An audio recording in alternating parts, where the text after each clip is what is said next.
So we got the biggest trade of the NBA season thus far earlier today with Pascal Siakam being traded to the Indiana Pacers. So I made a quick initial reaction to this trade earlier today, but now that I've had a couple hours to really think about this trade, I wanted to make a little bit more of an in-depth video talking about this trade because the more that I think about this, it doesn't really make a lot of sense for the Toronto Raptors to do this. Now, I don't know what the other offers were on the table for the Toronto Raptors. Obviously, they don't have much leverage in this just for the simple fact that Siakam is a free agent. But you're telling me you basically got your only tangible asset you got in return for Pascal Siakam, who's been a perennial all-star, who's been one of the best fast break players in the league, one of the most versatile players specifically on defense. Like, Pascal Siakam provides a ton of value. He just does so many different things at a high level on a basketball court. So I get he's on an expiring deal. But for the value he brings, the fact that he's been an all-star however many times, he's been an all-NBA player, he's an NBA champion, to move him for essentially Bruce Brown, because I know 3 first-round picks were in this deal as well, but worst-case scenario, I think the Pacers over the next couple of years are probably like the 6th seed. That's worst case scenario for the Pacers. I think they have a legitimate shot to compete for a top 3 seed in the Eastern Conference. Once Halliburton gets back from injury, this duo with Siakam is going to be incredible, because Siakam this year, as I already said, has been one of the best fast break players in the entire NBA. You're pairing that up with Tyrese Halliburton, who's making a case to be one of, if not the best playmakers in the entire league, to go along with all the other great young talent that the Pacers have. This team is going to be electric whenever you just plug in the talent and versatile skill set of Pascal. So these first-round picks at the end of the day, barring catastrophe with the Pacers, what are these first-round picks really going to get you?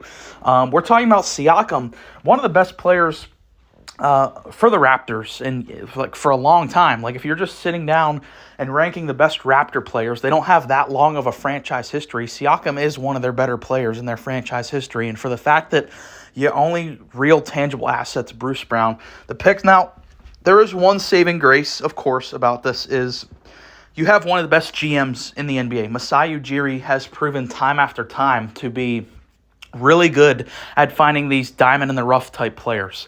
Like Pascal Siakam, he was taken towards the later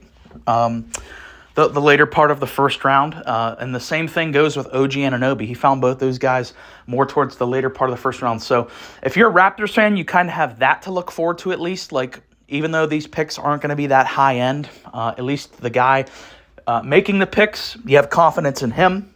But still, for me, I just like the tangible assets more. That's why I like the OG Anunoby trade for them a lot more. And I even said this in my short.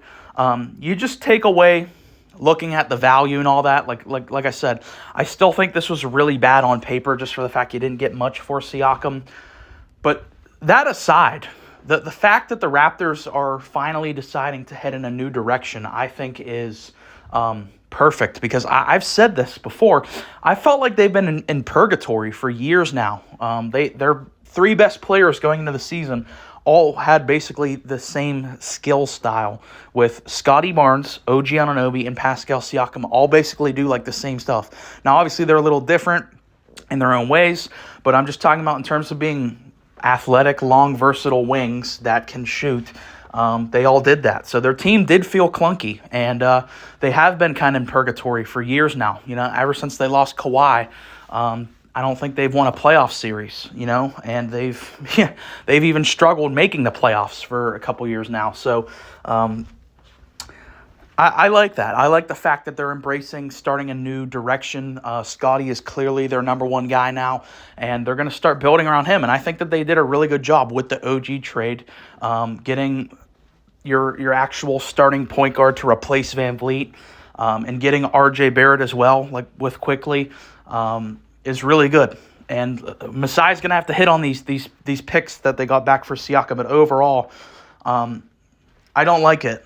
I like the fact that they're going in a new direction, but the fact that they got so little for Siakam, for me, is not good, and it just kind of goes back to, they should have been blowing up the team last year, because there were several reports that there were multiple teams interested in not only OG but also Pascal last year. But Masai was holding out for a haul.